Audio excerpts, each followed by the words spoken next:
So first I start out with 12 inches of 20 gauge wire and a 10mm bead, as well as your standard set of pliers, including some extras like these flat nose pliers, nylon jawed pliers, and a polishing cloth, and then I have a ring mandrel as well. So first I'm going to take the 20 gauge wire and bend it in half. Then I'm going to use chain nose pliers or flat nose pliers to crimp the end of the fold, like so.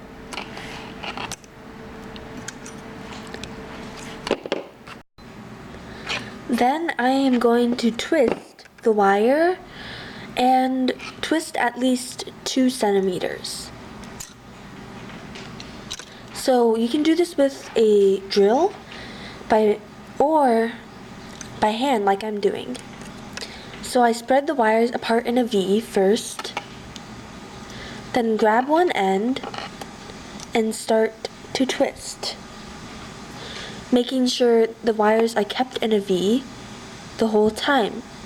And this prevents one wire from twisting itself around the other, like I just did right there.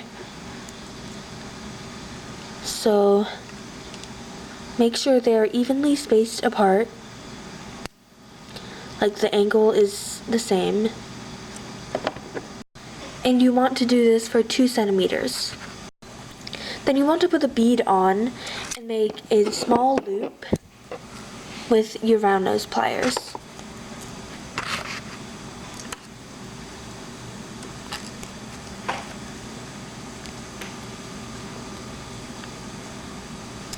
And you want to center the loop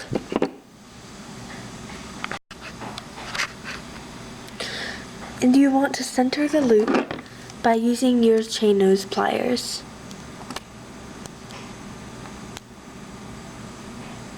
To bend it in the opposite direction that it was in. And you want to make sure that 2 20 gauge wires can fit through the hole that you made. So maybe I think I need to make mine a little bit bigger.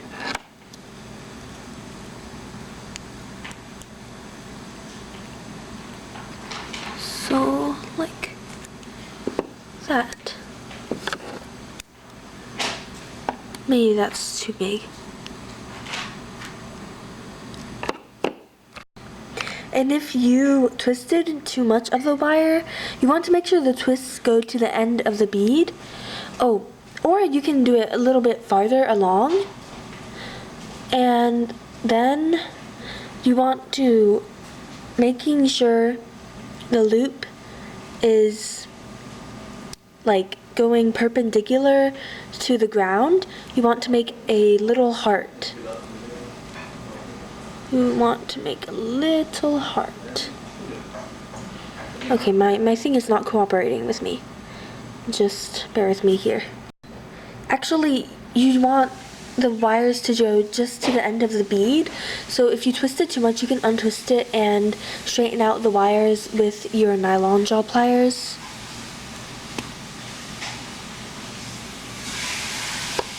And like that.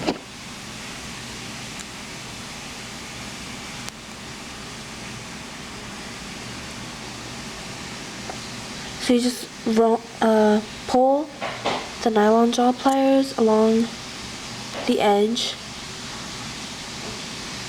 of the wires, and then you want to spread the wires out in a V.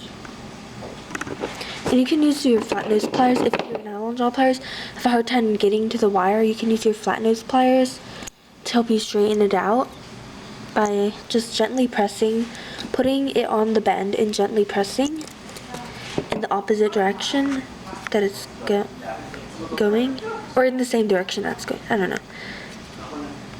And you want to make sure that the V is perpendicular to the loop you made. So next what you do, and I have my loop so that the end is facing me. You want to put the 2 wires through the loop that you just made. And so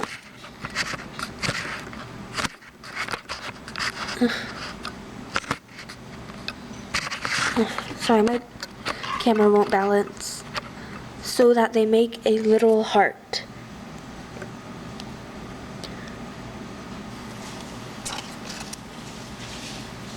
Like so. And I chose a red bead especially for this purpose, to make a Valentine's Day gift. This would make a great Valentine's Day gift, as it is a ring, but it is adjustable. So then you want to form the wires in a V again and begin twisting. And you want to twist for however long of a size of a ring you want. So for a size 8 ring, I used 12 inches of wire.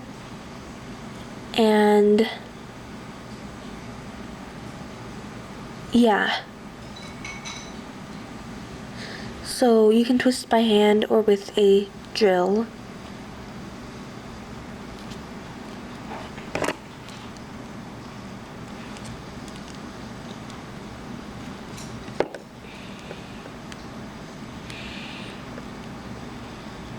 And I think the best way to twist is by holding it in one hand with the pliers and then just twist, twist, and twist. Of course, 20 gauge wire is harder to work with than most other wires, like 24 gauge, but you need the stability for the ring to work.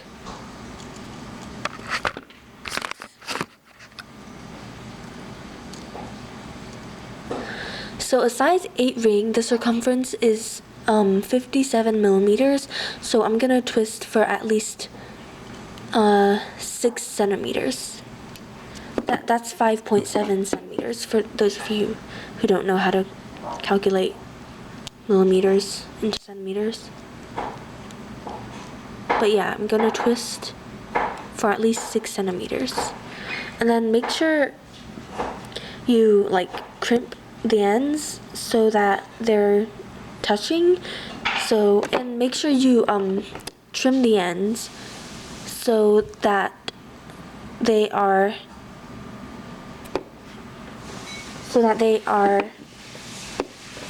the same length, and like bring them together so they're touching, so they're not spread out in a V. So don't twist all the way to the end, just leave a small bit hanging. So 12 inches of wire with a 10 millimeter bead makes, let's see, makes about 10 inches of wire. I mean, not 10 inches, 10 centimeters of wire, not including the bead. So I think we're good to go.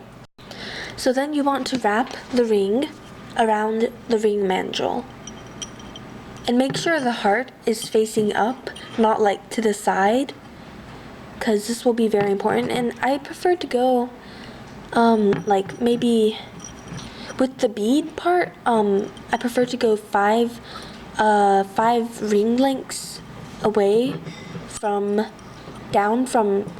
like smaller than the ring size you want. And then after I get to the bead, I want go down like 1 size smaller than, or maybe two sizes, or go down like 3 sizes smaller than the size you want, or 4, go down 4 sizes smaller than the size you want. And then adjust the ring and make sure it fits on your finger, and make sure the bead is like, push the bead down so it's level with the ring, and you can make the ring bigger if need be. So you want to make sure that the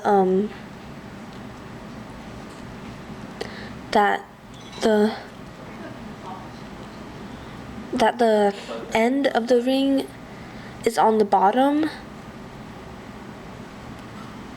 and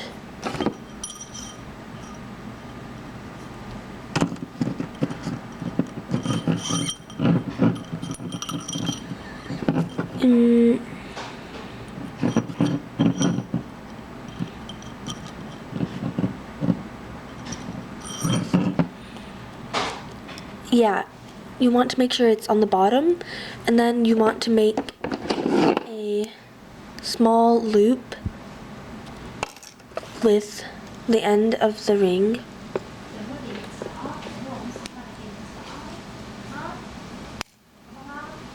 And make sure you do the loop so you're turning it clockwise, not counterclockwise, so that the end of the loop doesn't go on the inside, it goes on the outside, so you don't like scratch yourself. And make sure you also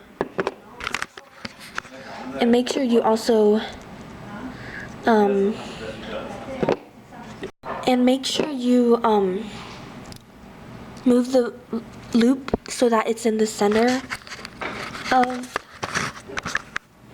the ring, well, not the center of the ring band, so that it's not to like one side like the letter P, but it's like the letter like the letter O. And if you want to make the loop smaller, you can really just crimp the ends onto it and not bother with having a loop. And there you go. That is your finished ring. This is what it looks like on. And it's pretty sturdy, but it's also very like thin and not sturdy. I don't know how to describe it. Yeah. Well, I hope you had fun, and see you next time. Bye. And you also want to file down the end any sharp bits of the wire so it doesn't poke anybody.